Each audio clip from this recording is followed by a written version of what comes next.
आज हम पूरक पठन क्रमांक 4 मन, इसके बारे में जानकारी प्राप्त करेंगे। जिस पूरक पठन के रचनाकार है विकास परिहार। इस रचना की विधा है हाइकू। देखो दोस्तों, शब्द से हम पहचानते हैं हाइकू, यह अलग शब्द है, यह एक अलग विधा है। यह एक जापान देश की लोकप्रिय कविता है और विश्व भर में सबसे छोटी कविता जिसको कहा जाता है हाइकू। जापान इस देश में यह कविता बहुत ही प्रचलित है, प्रसिद्ध है। हमारे हिंदी साहित्य में 5वें दशक में इसको मान्यता दी गई और यह हाइकू की यह विशेषता है कि पहली जो पंक्ति होती है वह पहली पंक्ति 5 वर्ण की होती है, दूसरी पंक्ति 7 वर्ण की होती है और तीसरी पंक्ति 5 वर्ण की होती है। इसका मतलब है 5 7 5 आदि वर्ण। वर्ण का मतलब है अक्षर। आदि वर्णों में या वर्णों के ढांचे में लिखी गई यह कविता होती है। यह कविता की विशेषता क्या है? विश्व भर की सबसे छोटी कविता होती है हाइकू। संसार भर में सबसे छोटी कविता, जिसको जापान में हाइकू कहा जाता है। तो हमारे हिंदी साहित्य में भी यह कक्षा 10वीं में नया पाठ्यक्रम के अंतर्गत हाइकू, यह पूरक पठन के बारे में जानकारी दी है। इसके रचयिता, इसका मतलब है रचनाकार है विकास परिहार। देखो, इस कविता में कवि ने क्या कहा है। वास्तव में देखा जाए तो 3 पंक्तियों का एक एक परिच्छेद होता है। एक एक हाइकू 3 परिच्छेद। इसका मतलब है पहले 5 वर्ण, दूसरी पंक्ति में 7 वर्ण, तीसरी पंक्ति में 5 वर्ण, यानी 7 5 7 5 12 और 5 17 वर्ण, यानी 17 अक्षरों की यह छोटी छोटी पद्यबद्ध रचना होती है, जिसको कहा जाता है हाइकू। देखो, इसमें कई ढांचे हैं, कई वर्ण के ढांचे हैं और ये जो छोटे छोटे वर्ण के ढांचे हैं, ये हर एक वर्ण का जो ढांचा होता है वह 5 7 5 इस क्रम से ही होता है, ज्यादा ही नहीं और कमी ही नहीं। इसीलिए यह कविता हाइकू यानी विश्व भर में सबसे छोटी कविता मानी जाती है। दोस्तों, भले ही वह छोटी कविता हो, भले ही वह रचना छोटी हो, लेकिन रचनाकार ने यहां घाघर में सागर भरने की कोशिश की है। घाघर में सागर भरने की कोशिश की है। इसका मतलब है कम से कम शब्दों में ज्यादा से ज्यादा जानकारी दी है। कितना भी अर्थ विस्तार से देखिए उतना ही कम है। इतनी अर्थपूर्ण कविता हाइकू यह होती है, विश्व में प्रसिद्ध है। देखो, यह जापान की लोकप्रिय काव्य विधा है। जापान जो देश है, हमारे भारत देश के पूर्व में जो जापान देश है, उस जापान की यह प्रसिद्ध काव्य विधा है, जिसको कहा जाता है हाइकू। हाइकू नाम से ही हमें भाषा का पता चलता है कि यह जापान की होगी। जापान की भाषा जो होती है वो ऐसी ही होती है। इसीलिए हाइकू विश्व की सबसे छोटी कविता कही जाती है और 5वें दशक से हिंदी साहित्य ने हाइकू को खुले मन से स्वीकार किया है, हमारे हिंदी साहित्य में भी। और हाइकू कविता 5 + 7 + 5 वर्ण के ढांचे में लिखी गई है। और प्रस्तुत हाइकू में कवि ने क्या कहा है मालूम है? अपने जो अनुभव है वह अनुभव और छोटी छोटी विभिन्न घटनाओं को अर्थवाही सीमित शब्दों में प्रस्तुत किया है। छोटी छोटी घटना, अपने अनुभव अर्थपूर्ण ढंग से प्रस्तुत किया है। देखो, हम कविता के बारे में जानकारी प्राप्त करेंगे। घना अंधेरा, चमकता प्रकाश और अधिक, करते जाओ पाने की मत सोचो जीवन सार, जीवन नैया मझधार में डोले, संभाले कौन, रंग बिरंग रंग संग लेकर आया फागुन, कांटों के बीच खिलखिलाता फूल देता प्रेरणा, भीतरी कुंठा आंखों के द्वार से आई बाहर, सारे जल से धुल गए विषाद मन पावन, मृत्यु को जीना जीवन विष पीना है जीजी विषाद, मन की पीड़ा छाई बन बादल बरसी आंखें, चलती 7 पटरियां रेल की फिर भी मौन, सितारे छिपे बादलों की ओट में सूना आकाश, तुमने दिए जिन गीतों को स्वर हुए अमर, सागर में भी रहकर मछली प्यासी ही रही थी। देखो कितनी अर्थपूर्ण, कितनी आसान कविता जापान की एक लोक विधा है। देखो, हम इसका विस्तार से जानकारी प्राप्त करेंगे। देखो, घना अंधेरा, चमकता प्रकाश और अधिक। दोस्तों, ये 3 पंक्ति देखो, घना अंधेरा, कितने वर्ण हो गए? 5। दूसरी पंक्ति में देखो, चमकता प्रकाश, कितने वर्ण हो गए? 7। और तीसरी पंक्ति में देखो, और अधिक, इसका मतलब है 5 + 7 + 5। ऐसी वर्ण की रचना है। हर एक वर्ण के ढांचे में यही रचना मिलेगी, शुरू से लेकर अंत तक। लेकिन अर्थ देखो, अनुभव देखो, कवि क्या कहते हैं, रचनाकार क्या कहते हैं? घना अंधेरा, चमकता प्रकाश और अधिक। दोस्तों, कवि कहते हैं, जब घना अंधेरा होता है और जब हम घने अंधेरे में प्रकाश के किरणों के माध्यम से हम चलने लगते हैं, तो घने अंधेरे में प्रकाश की किरणें अधिक चमकती है। दिन में बैटरी का प्रकाश दिन में डालो, चमकता नहीं, लेकिन जितना घना अंधेरा हो उतना वो प्रकाश ज्यादा चमकता है। इसका ही मतलब कवि ने कहा है कि घना अंधेरा, चमकता प्रकाश और अधिक। घने अंधेरे में प्रकाश अधिक चमकता है, यह हुआ सिद्धार्थ। लेकिन रचनाकार विकास परिहार ने क्या अर्थ लिया है मालूम है? घना अंधेरा का मतलब होता है हमारे जिंदगी में जीते जी हमेशा सुख नहीं रहता। हमारा पूरा जीवन सुख दुख से भरा हुआ है, सुख दुख से परिपूर्ण हमारा जीवन होता है। न हमेशा दुख रहता है, न हमेशा सुख रहता है। और जब हमारे जीवन में परिस्थितियां विपरीत होती है, चारों ओर से हमें प्रतिकूल परिस्थितियां घेर लेती है, तो आदमी बड़ा बेचैन होने लगता है। क्या करे क्या न करे, लेकिन वो डर कर उस समस्या का, उस मुसीबतों का सामना करता है और कुछ रास्ता सोच लेता है, और ऐसा रास्ता मिल जाता है कि धीरे धीरे सारी परेशानियां समाप्त हो जाती है। इसका मतलब जो रास्ता आदमी मनुष्य ढूंढ लेता है, उसे प्रकाश कहा जाता है। आपको मालूम है, यदि प्रतिकूल परिस्थितियां हो तो आदमी कितना दुखी बन जाता है, उसके मन में विषाद होता है, दुख होता है। लेकिन वह ऐसा नहीं करता कि दुख में तड़प कर मर जाना उसे पसंद नहीं है।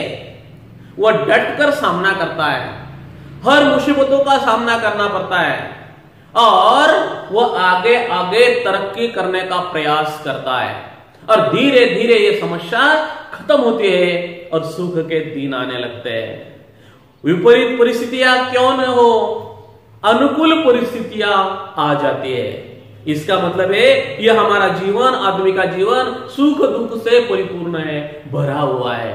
इसीलिए कभी कहते हैं जब घना अंधेरा होता है तब प्रकाश अधिक चमकने लगता है।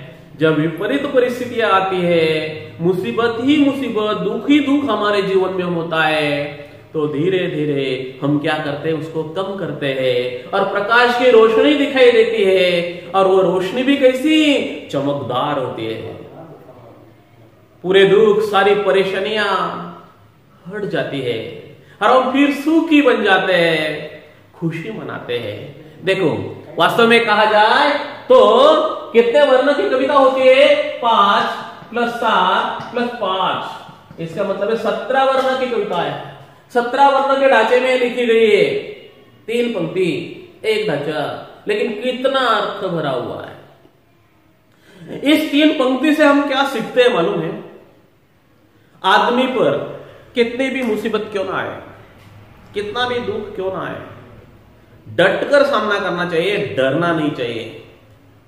ठोकर जीते जी, ठोकर मार मार कर जियो, ठोकर खाकर नहीं। सच्चे रास्ते पर चलो, सत्य, अहिंसा, ये जो हमें संस्कार दिए हैं, इस रास्ते पर चलकर हम खुशी का रास्ता अपना सकते हैं। और इतनी अर्थपूर्ण कविता होती है। दूसरे परिच्छेद में देखो, कवि कहता है कि करते जाओ, पाने की मत सोचो जीवन सार। करते जाओ, इसका मतलब है हमें पूरा जीवन में काम करते रहना चाहिए। यह नहीं सोचना चाहिए कि हमें क्या प्राप्त होगा। कुछ आदमी सोचते हैं, प्राप्त करने के लिए उस दिशा में तरक्की भी करते हैं और हमेशा सोचते रहते हैं, अरे मैं ये काम करूं तो फायदा होगा या नहीं, ये काम करूं सुख मिलेगा या नहीं। तो कभी कहते हैं, क्या कहते हैं, सिर्फ काम करते रहो। ये कभी नहीं सोचना चाहिए कि हमें क्या मिलेगा। इस पंक्ति का यह अर्थ है, ध्यान में रखो। हमेशा मेहनत करते रहो, श्रम करते रहो, आलस्य को त्याग दो, आलसी मत बनो, कुछ ना कुछ करते रहो। और जब आदमी की सोच ऐसी होती है तो उसके जीवन पूरा सुख से भरा हुआ होता है, उसकी झोली हमेशा खुशियों से भरती है। इसलिए कभी क्या कहते हैं, करते जाओ, पाने की मत सोचो जीवन सारा। काम करते रहो, पूरा जीवन काम करते रहना चाहिए। यह कभी नहीं सोचना चाहिए कि हमें क्या प्राप्त होगा।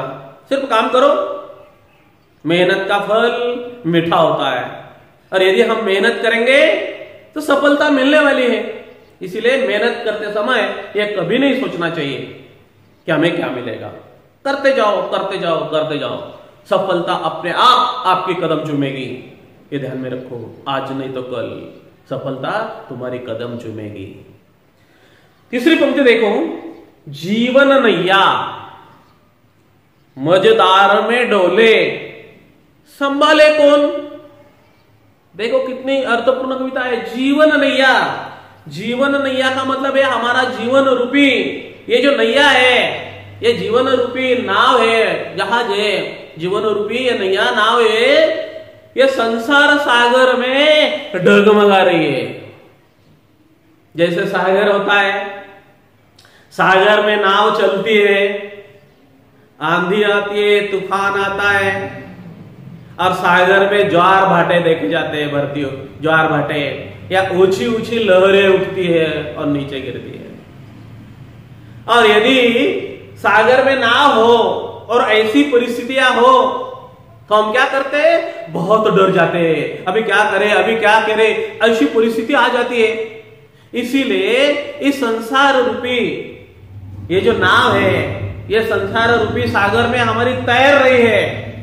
और इस नाव में, इस नाव को यदि धीरे धीरे किनारे पर लगाना चाहिए, न डर कर।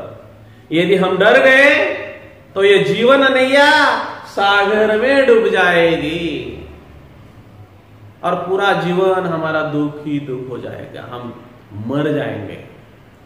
इसका मतलब है जीते जी हमारे जीवन में कितनी भी विपरीत परिस्थितियां क्यों ना आए, कितनी भी मुसीबतें क्यों ना आए, डटकर सामना करना चाहिए, क्योंकि हमारी ये जीवन नैया संभालने के लिए दूसरा कोई नहीं आएगा।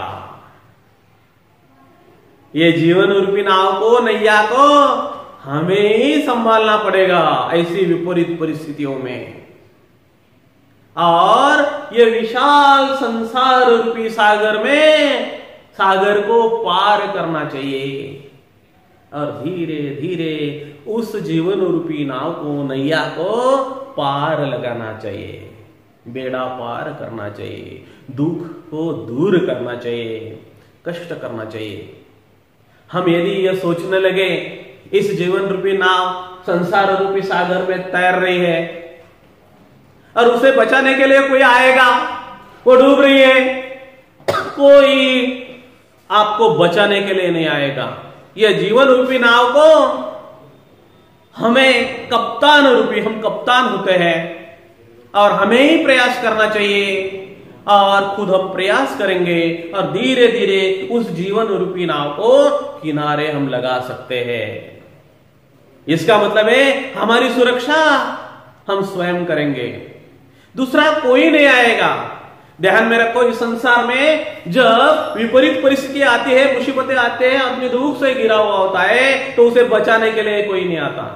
जो सुख के दिन होता है, आदमी अमीर होता है, उसके जेब में पैसे होते हैं तो बहुत दोस्त बन जाते हैं, हमारे इर्द गिर्द जैसे फूल पर भंवरे मंडराते हैं। इस प्रकार हमारे इर्द गिर्द हमारे दोस्त, हमारे जो परिचित लोग होते हैं, रिश्तेदार होते हैं, वो सभी अपने आप हमारे पास चले आते हैं। इसीलिए यह छोटी कविता है लेकिन कितनी अर्थपूर्ण कविता है। ध्यान में रखो, जीवन नैया मझधार में डोले। मझधार का मतलब क्या होता है? नदी का जो बीच का भाग होता है उसको मझधार कहते हैं। किनारे दूर होते हैं और मध्य भाग, बीच का भाग, उसको कहा जाता है मझधार। मझधार में आई है, किनारे पर नाव नहीं है और मझधार में आते ही वो ढलने लगी है, तो इसको संभाले कौन? हम ही संभाल सकते हैं, दूसरा बचाने के लिए नहीं कोई आएगा, संभालने के लिए कोई नहीं आएगा। इसलिए रचनाकार विकास परिहार कहते हैं कि जीवन रूपी नैया यदि संसार रूपी सागर में डगमगा रही है तो उसे कोई संभालने के लिए नहीं आएगा, हमें स्वयं उसे पार लगाने के लिए प्रयास करना चाहिए। आगे देखो, रंग बिरंगे संग संग लेकर आया फागुन। देखो, संग संग लेकर आया फागुन। फागुन का मतलब है मराठी में फाल्गुन महीना। जब वसंत ऋतु होता है तो वसंत ऋतु में फागुन महीना होता है, मराठी का फागुन महीना।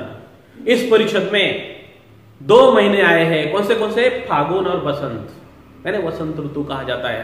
आपको मालूम है वसंत ऋतु जब गर्मी होती है और चारों ओर हम देखते हैं पतझड़ होती है और पतझड़ के बाद वसंत ऋतु होता है, फागुन महीना होता है और ये जो पेड़ पौधे होते हैं उस पर नए नए पत्ते उगने लगते हैं, हरियाली दिखाई देने लगती है। जिधर देखा जाए उधर पत्ते ही पत्ते होते हैं। यदि हम जंगल की ओर देखा जाए तो हर एक पेड़ पर नए पत्ते उगने शुरू होते हैं। इसका मतलब है वो मौसम कैसा होता है? उल्लास उमंग का मौसम होता है। और उस फागुन और बसंत ऋतु में कवि ने क्या कहा है?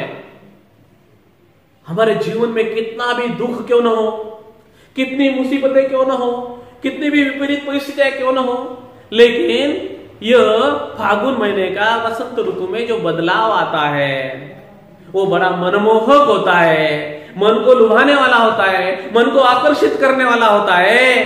तो फागुन महीने में उल्लास उमंग को देखकर थोड़े दिन के लिए, कुछ देर के लिए उस उल्लास उमंग का आनंद लीजिए और हमारे मन में जो दुख होता है वो दुख थोड़ी देर के लिए, मुसीबत थोड़ी देर के लिए भूल जाओ और उस परिस्थिति का लाभ लो आनंद लो, खुशियों से झूम उठो, क्योंकि बसंत चल रहा है, फागुन महीना आया है। जिधर देखा जाए उधर उल्लास ही उल्लास दिखाई देता है, उमंग ही उमंग देखा जाता है। और हमारी विपरीत परिस्थितियां क्यों न हो, हम कितना भी दुखी क्यों न हो, हमारे जीवन में कितना भी दुख क्यों न हो, थोड़ी देर के लिए भूल जाओ और खुशियां मनाओ। बस यही कवि रचनाकार ने कहा है, रंग बिरंगी रंग लेकर आया फागुन, यानी फाल्गुन महीने का अपना संग बसंत के विविध रंग लेकर आया है। यह समय उल्लास और उमंग का समय है और सभी कुछ चिंताओं परेशानियों को भूलकर इस बसंत ऋतु का आनंद लेना चाहिए। अगला देखो कितना महत्वपूर्ण है, कितना अर्थपूर्ण है। कांटों के बीच खिलखिलाता फूल देता प्रेरणा, कांटों के बीच खिलखिलाता फूल देता प्रेरणा। देखो दोस्तों, हम अक्सर देखते हैं फूल कहां होता है, घने झाड़ी पर होता है। जब जहां फूल होता है उस फूल के इर्द गिर्द देखा जाए तो कांटे ही कांटे होते हैं। जब हवा का झोंका आता है तो उस फूल को वो कांटे चुभते हैं, फूल इधर उधर डुलता है, डुलने लगता है। जब हवा का झोंका आता है फूल इधर उधर डुलने लगता है तो फूल कांटों के बीच होता है, तो फूल डुलते ही वो कांटे चुभने लगते हैं फूल को। फिर भी फूल इस विपरीत परिस्थितियों में, इस दुख की घड़ी में कभी दुख प्रकट नहीं करता, वो खिलखिलाता है, वह कभी मुरझा नहीं जाता। फूल कांटों के बीच खिला था, शेष पर मुरझा गया। रामधारी सिंह दिनकर जी की कविता है, बहुत ही अच्छी कविता है। फूल कांटों में खिला था, शेष पर मुरझा, शेष यानी गद्दी। आपको मालूम है, यदि घनी झाड़ियों के बीच जो फूल है, कांटों के बीच फूल, उसे तोड़कर अलग करो, फूल कहां खिलता है, धूप में, कांटों के बीच। इसका मतलब है वहां उनको इतनी मुसीबत है फिर भी वो खिलखिलाता है। उसका रंग देखो कैसा रंगीन दिखाई देता है, फीका कभी नहीं पड़ता और बहुत महकता है, बहुत महकता है। हवा का झोंका आते ही वो महक चारों ओर बिखर जाती है। इसका मतलब है इतनी विपरीत परिस्थितियां होने के बावजूद भी, इतने कांटे होने के बावजूद भी फूल खिलता रहता है, अपनी सुगंध बिखरता है, रंगीन होता है। और आप ऐसा करो, एक दिन यदि हम घने कांटों के बीच से वो फूल तोड़ लिया, उसको अलग कर दिया और सेज पर रख दिया, गद्दी पर रख दिया। वास्तव में देखा जाए तो विपरीत परिस्थितियां देखो, वहां कांटे थे, वहां कड़ी धूप थी, लेकिन उस फूल को हमने झाड़ी से अलग किया, गद्दी पर शेष की शया बढ़ाने के लिए उसका उपयोग किया। वहां छाव ही छाव है, धूप नहीं है, हवा है और गद्दी है, कांटे नहीं है, फिर भी फूल क्या हो जाएगा, मुरझा जाएगा। रचनाकार ने यह बताने की कोशिश की है कि हमारे जीवन में ऐसे प्रसंग आने चाहिए, और जब ऐसी परिस्थितियां आती है तो आदमी दुने वेग से श्रम करता है, कष्ट करता है और आगे आगे बढ़ने की कोशिश करता है। जब दुख आता है तो सुख प्राप्त करने की कोशिश करता है। यदि हमारे जीवन में सुख ही सुख हो तो सुख का महत्व कम हो जाएगा। सुख क्या होता है यह आदमी को मालूम नहीं होगा।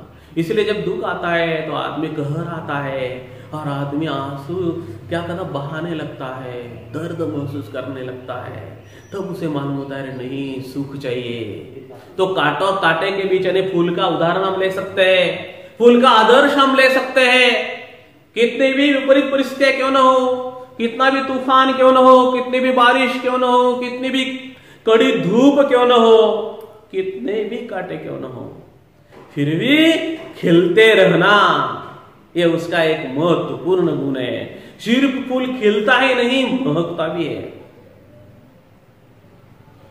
और यह दिखाने की कोशिश करते हैं कि काटो तुम कितना भी चुपते रहो, मैं खिलूंगा ही, मैं विकसित हूंगा, मैं महकूंगा। इसलिए कवि कहते हैं कि फूल का आदर्श लो। हमें भी जीते जी ऐसी कई मुसीबतों का, दुख का सामना करना पड़ता है। डरो मत, डट कर सामना करो, मैंने कहा है ठोकर मार मार कर जियो, ठोकर खाकर नहीं। ये ध्यान में रखो, सच्चे रास्ते पर चलो। आगे देखो, कवि कहते हैं कि भीतरी कुंठा आंखों के द्वार से आई बाहर। कितनी महत्वपूर्ण देखो, आदमी को जब दुख होता है तो ये जो भीतरी कुंठा होती है, कुंठा का मतलब होता है घोर निराशा, दुख। तो जब हमें घोर निराशा और दुख होता है, तो दुख जब बढ़ जाता है तो आदमी रोने लगता है, और जब आदमी रोता है तो यह जो दुख है वो आंसुओं के माध्यम से पानी बनकर नीचे टपकने लगता है, और ऐसा लगता है कि यह आदमी के मन की जो भीतरी कुंठा है वह आंसू रूपी जल में निहित होकर वो नीचे गिर जाती है और मन को बड़ा प्रसन्न कर देती है। इसीलिए कवि कहते हैं कि भीतरी कुंठा आंखों के द्वार से आई बाहर। ये जो कुंठा होती है, ज्ञान नेत्र, जब नेत्रों से अश्रु बहने लगते हैं तो मानना चाहिए कि ये जो भीतरी कुंठा है ये नवे नयन रूपी द्वार से बाहर आई है। दुख प्रकट करने का वो माध्यम होता है। जब ज्यादा दुख बढ़ जाता है आदमी रोने लगता है, और जितना रोता है वह कुंठा अपने आप नेत्रों से आंसू बनकर बाहर निकलती है और हमें दुख से विरहित कर देती है, दुख को कम कर देती है। ये ध्यान में रखो। कितने 3 पंक्तियों की कविता है। आखिर आगे देखो, भीतरी कुंठा आंखों के द्वार से आई बाहर, खारे जल से धुल गए विषाद मन पावन। और जब ऐसे नेत्रों से यह कुंठा बाहर निकलती है तो देखो आंसू जो होते हैं वो आंसू कैसे होते हैं? खारे होते हैं। आंसू कैसे होते हैं? खारे होते हैं। और ऐसा कहा जाता है कि हमारे नेत्रों से जब आंसू बहने लगते हैं तो समझना चाहिए कि हमारा मन संपूर्ण विषाद से घुल गया है और पहले जैसा पावन और पवित्र होने लगा। आंसू के जल से मन को संपूर्ण विषाद घुल गया है और पहले जैसा मन पवित्र हो गया है। मृत्यु को जीना जीवन विष पीना है जीजी विषा।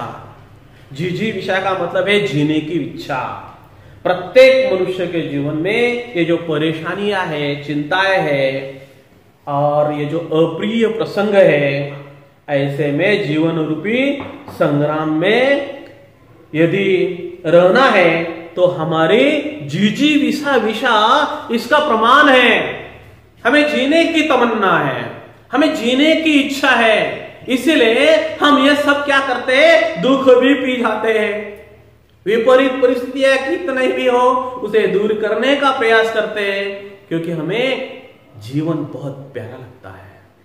जिंदगी सबसे महत्वपूर्ण होती है और इसीलिए कितना भी दुख क्यों न हो वह हम सह लेते हैं और मृत्यु को, जीवन विषा को हम पी लेते हैं और हमें तमन्ना होती है जीने की। ध्यान में रखो, मन की पीड़ा बन छाई बन बादल बरसी आके। देखो, जैसे आकाश में घने बादल छा जाते हैं और बाद में वह बरसने लगते हैं। अभी कभी ऐसा नहीं होता कि आकाश में बादल नहीं और पानी बरसता है, ऐसा कभी होता नहीं। जब आकाश में बादल मंडराने लगते हैं, जब आकाश में बादल होते हैं तो गिरते हैं। तो इस प्रकार बादल बनकर आंसुओं के रूप में बरसने लगते हैं। ये जो दुख रूपी बादल होते हैं, ये जो गहरी पीड़ा हमारे मन में होती है, वह क्या होती है? बादल बनकर आंसुओं के रूप से बहने लगती है। चलती 7 पटरिया रेल की फिर भी मौन। दोस्तों, आपने रेल की पटरियां देखी होगी। रेल की पटरियां कैसी होती है? एक दूसरे के समांतर होती है, वो कभी एक दूसरे से नहीं मिल सकती और वो साथ साथ चलने लगती है। लेकिन साथ साथ चलती है, जहां तक जाना हो वहां तक रेल की पटरियां साथ साथ चलती है, लेकिन आपस में बातें करती हुई दिखाई नहीं देती। साथ है लेकिन बात नहीं होती। इस प्रकार आदमी का जीवन होता है, ये ध्यान में रखो। इसका मतलब है सुख भी होता है और दुख भी होता है, साथ साथ चलते हैं जैसे रेल की दो पटरियां। और रेल की दो पटरियां साथ साथ चलने पर भी अंततः वह मौन होती है, मौन रहती है, वह बोल नहीं सकती। सितारे छिपे बादलों की ओट में, सुना आकाश। सितारे छिपे बादलों की ओट में छिपा आकाश। सितारे, इसका मतलब है आकाश में चमकने वाले तारे। देखो, जब आकाश में तारे चमचमाते हैं, चमकने लगते हैं, तो आकाश कितना सुंदर दिखाई देता है। आकाश की सुंदरता बढ़ाने का काम कौन करता है? ये तारे करते हैं। जब आकाश में ये तारे होते हैं तो आकाश बड़ा भव्य, बड़ा सुंदर दिखाई देता है। ऐसा लगता है कि कितना भी देखा जाए तो हमारा मन नहीं भरता, ऐसे आकाश में तारे होते हैं। और कभी कभी इतने सुंदर तारे, आकाश का रूप बढ़ाने वाले, आकाश की सुंदरता बढ़ाने वाले, कभी कभी इस तारों की आड़ में क्या आते हैं? बादल आने लगते हैं। और उस बादलों में तारे छिप जाते हैं, हमें दिखाई नहीं देते। हम ढूंढने लगते हैं, अरे तारे कहां गए? लेकिन तारों की आड़ में कौन आते हैं? बादल आने लगते हैं। और बादल आते ही आकाश सुना सुना सा लगता है। आकाश की शोभा चली जाती है। किस कारण? बादलों के कारण। और बादल रूपी ये जो दुख है, वो दुख भी हमारे जीवन में आता है।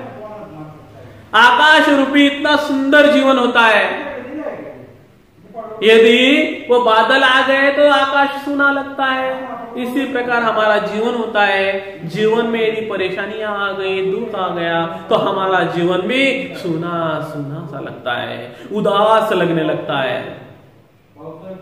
और कुछ दिन बाद जैसे ये बादल आकाश से बरसने लगते हैं या हट जाते हैं, फिर चमचमाते हुए तारे दिखाई देते हैं और आकाश कितना सुंदर दिखाई देता है। ऐसे हमारा जीवन होता है। इस जीवन में निहित जो दुख होता है, परेशानियां होती है, विपरीत परिस्थितियां होती है, विभिन्न समस्याएं होती है, वो दूर जाने के बाद, वो हट जाने के बाद हमारा जीवन फिर सुंदर बन जाता है। कितनी अर्थपूर्ण कविता है। ऐसा अर्थ आपको कहीं भी पढ़ने को नहीं मिलेगा, यह ध्यान में रखो। जितना भी अर्थ निकाले उतना कम है। देखो कितनी 17 अक्षरों वर्ण की कविता है, लेकिन अर्थ कितना विस्तार से है। सितारे छिपे बादल की ओट में सुना आकाश। देखो, ने दिया जिन गीतों को स्वर हुए अमर। गीतों को स्वर, गीत की रचना कौन करता है? रचनाकार कवि होता है। देखो कवि कितना बुद्धिमान होता है, कितना होशियार होता है, कितना महत्वपूर्ण होता है। कवि के अंदर एक अनोखा सामर्थ्य होता है और वह गीतों को स्वर देता है और वह गीत क्या हो जाता है? अमर हो जाते हैं। कवि में एक विशेष सामर्थ्य होता है, वह गीतों को स्वर देता है और वह गीत अमर हो जाता है। और समाज में वह गीत प्रेरणा बन जाता है, आदर्श बन जाता है। इतना महान कार्य कौन करता है? कवि करता है। इसीलिए अपनी रचना के माध्यम से कवि समाज को क्या करता है? परिवर्तन कर सकता है, समाज में परिवर्तन ला सकता है। इसलिए विकास परिहार जी कहते हैं कि तुमने दिए जिन गीतों को स्वर हुए अमर। तुमने, इसका मतलब है लेखक ने, कवि ने जिन गीतों को स्वर दिए वह अमर बन गए अपने सामर्थ्य से और समाज परिवर्तन हो गया। इतने गीत अच्छे होते हैं और गीत पढ़ने से हमारे पूरे विचार बदल जाते हैं। इतना सामर्थ्य होता है, इतनी शक्ति होती है इस गीत में। और गीत में शब्द होते हैं और सब शब्द की रचना कवि करते हैं, लेकिन यह शब्द का सामर्थ्य देखो, उस शब्द का अर्थ देखो। इस कविता पढ़ने से हमारे मन को कितना उल्लास, कितना आनंद, कितनी खुशियां मिलती है। तो समाज परिवर्तन का माध्यम होता है यह कविता। और यह कविता जिसने लिखी है, जिसको स्वर दिया है, वो होते हैं कवि। कवि कितने महान होते हैं यह बताने की कोशिश विकास परिहार जी ने किया है। और अंतिम परिच्छेद देखो, अंतिम परिच्छेद, सागर में भी रहकर मछली प्यासी ही रही। देखो सागर में मछली रहती है, वो प्यासी रहती है। इसका मतलब है अमीर आदमी कितना भी अमीर क्यों न हो, यह यदि दूसरों को काम नहीं आया तो उसका बड़प्पन किस काम का। जैसे सागर का पानी होता है, सागर का पानी खरा होता है, वो पीने लायक नहीं होता। सागर का पानी पीने लायक नहीं होता, इसीलिए सागर को कम महत्व दिया जाता है। इस प्रकार अमीर आदमी यदि दूसरों के काम नहीं आया तो वह अमीरी किस काम का, उसका जीवन पूर्ण व्यर्थ ही नहीं है। सागर जैसा है, जैसे सागर का पानी खारा होता है। इसलिए कवि अंतिम परिच्छेद बहुत ही महत्वपूर्ण होता है। क्या कहा है कि सागर में भी रहकर मछली प्यासी ही रही। इसका मतलब है व्यक्ति कितना ही धनवान क्यों न हो, यदि वह किसी जरूरतमंद के काम नहीं आता तो उसका बड़प्पन व्यर्थ है। इस प्रकार दोस्तों हमने पूरक पठन में मन विकास परिहार द्वारा लिखित यह कविता, यह हैकू बहुत विस्तार से देखी।